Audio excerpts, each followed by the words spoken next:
How much amplifier headroom is enough? It's never enough. That's the spoiler alert. Carl in Chicago writes us, and he says, I believe you've said that the goal of having sufficient headroom is to keep the amp operating in the linear part of its performance curve. That's correct. Is that input versus output volts or some other measure of amplifier performance? Is there a rule of thumb that relates the upper end of an amp's linear range to its rated power? Or is there some other way to compare an amp's optimal performance range, watts, to the watts required to drive your speakers to the desired output? As with most things, I'm having trouble talking. There's probably a point of diminishing returns in performance, cost versus headroom. Any thoughts? Who, me? Thoughts? Opinions? Never. I like to use the rules of 10, if you will. So if you need one, go for 10, right? That's a kind of a basic rule of thumb that I've always profited by over the years. So let's talk about linear. Oh, you know what? Yesterday we were talking about was it yesterday or the day before? We were talking about printed circuit boards. And I wanted to show you, oh, here's two, sorry. So what is this? This is a BHK phono power supply. Oh, for BHK's upcoming phono. See this? I just thought you'd like to see. This is a bare board. And if you'll notice on here, if you can see all the writing on it? That's what we were talking about yesterday. That, like, this area right here is where a tube would go. What are these? These round things here are capacitors. That's where the capacitors would go. And see that funny little squiggly area there? That's where a heatsink would go and pops down onto here. And everything has a legend. This is what's called a double-sided board, meaning if you can see, I don't know if there's enough light to see, but you can see that there are, at least from this angle I can, there are traces, copper traces connecting all the parts together that are inside of the circuit board. They do it in layers, and I think that's a double or a triple layer. Anyway, what were we talking about? Headroom. Yes, can't have too much headroom. End of story. See you tomorrow. Bye. No.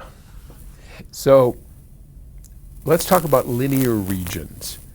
He asked, is that input versus output? Yeah, basically what we do when we run a sweep,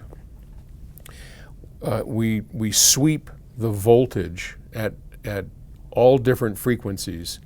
We ramp up the voltage and we look at the linear output response. In other words, for voltage in, do you get voltage out? What do you get for voltage out? Is it a direct linear thing or does, and usually we do this without feedback, Usually we do this without feedback because that's very telling.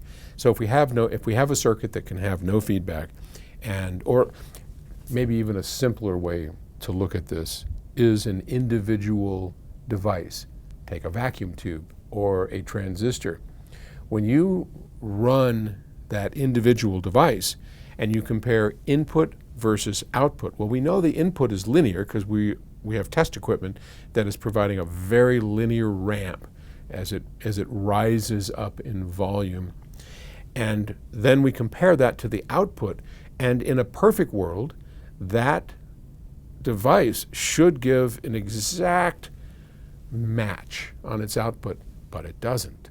So if you take an individual device at lower frequency or lower levels, you have noise mixed in, the curve is going to kind of look like an S, where it kind of flattens out in the middle. And right there in the middle is that kind of sweet spot where voltage in equals voltage out exactly. Now we can put feedback around it, we can do all kinds of tricks and things to linearize that, which we do, so that at the end, what you have is voltage in equals voltage out. That's the nature of a low distortion amplifier. But when you look at the individual bits of it, the stages and all that, what you want is it to be as linear as possible so that we don't have to apply corrective measures to linearize it, right? And so to the extent that you're operating within that natural linear region, which is, I don't know, 20% maybe of a device, if we're lucky, 30, 20, I mean, it depends, then it's going to sound its best. As we start moving away in terms of linearity, then the sound is going to change. So that's why headroom is important. That's why if you need, just use the rule of 10. If you need, 50 watts to drive your speakers to whatever level you want, it's best to have a 500 watt amplifier doing that work, because then you're not going to be outside of the linear regions of the amplifier. And it does make a difference, and as in all things, there's always baggage. I mean, the bigger and bigger the amps get, the harder they are to design. And so you start getting to a point, and we haven't reached it. I mean, we have a 1200 watt amp coming out maybe another few weeks called the M1200.